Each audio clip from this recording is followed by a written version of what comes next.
one. I said, I don't want to be Christian no more. I said,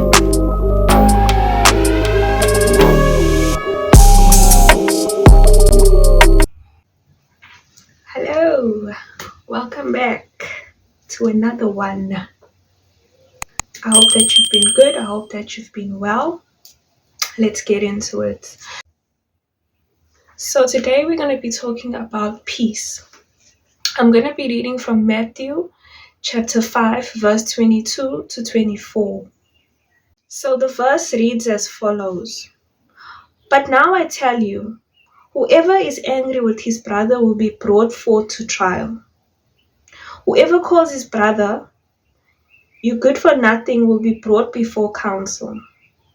So, if you're about to offer your gift to God at the altar, and there you remember that your brother has something against you, leave your gift there in front of the altar.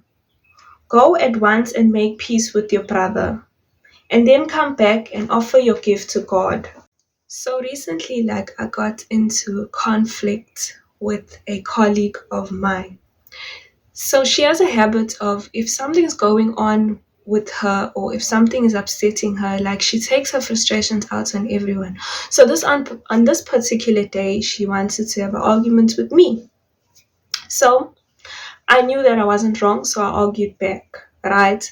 Carrying on into this conflicted conversation, she starts saying things that are really mean. She starts really now being mean to me, and she said some things that really, really hurt my feelings. So I kept quiet. I was like, okay, I'm not messing with you no more. You, me, this is you, this is me. I don't want to mess with you no more. That's what I was like.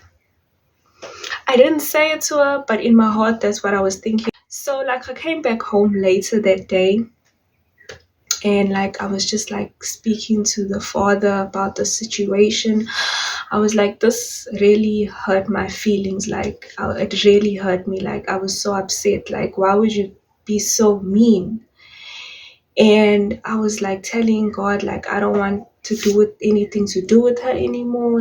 She's evil. How could you be so evil? And then in my head, while I was talking to Jesus, this verse came into my head, about the verse Matthew chapter 5, verse 22 to 24 came in my head about you having conflict with your brother and going to pay, going to the altar and giving your gift to God, or going and preaching about God.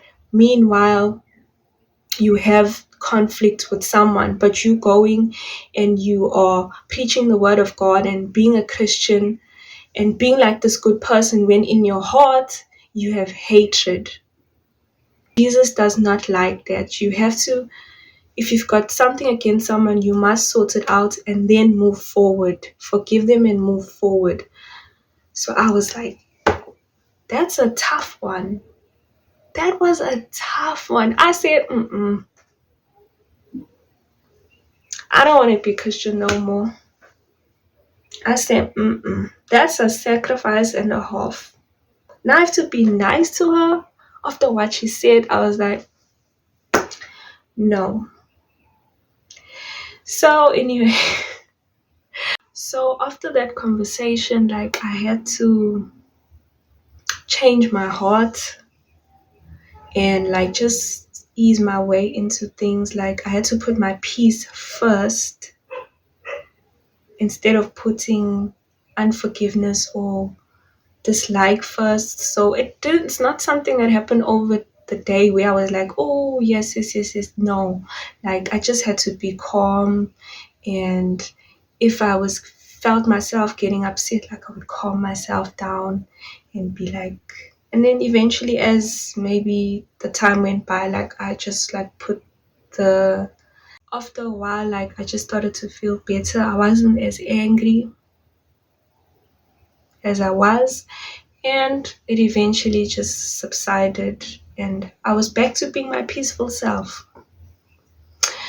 So before I go, like, I just want to say to you, like, if I want you to remember that, like, number one, you must always remember that the devil will use people to harm you or say things to you that will hurt you because he wants to bring you down. Like, always remember that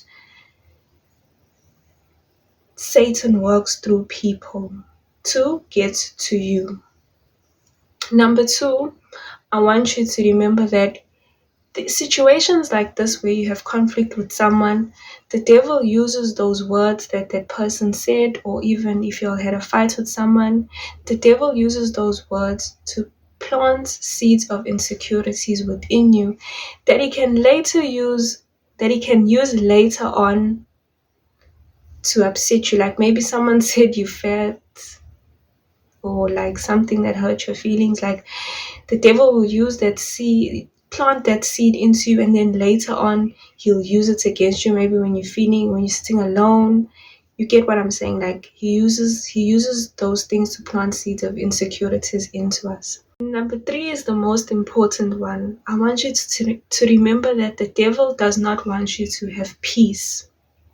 He wants to disturb your peace, because when you have got peace, you are closer to Jesus, which means that you are able to hear Jesus' voice more, and you're able to listen to what he has to say.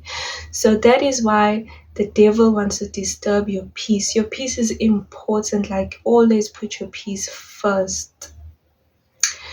So those are my words. If you found this video to be helpful, please like, subscribe to my channel, and if you have any questions, please leave them in the comments below.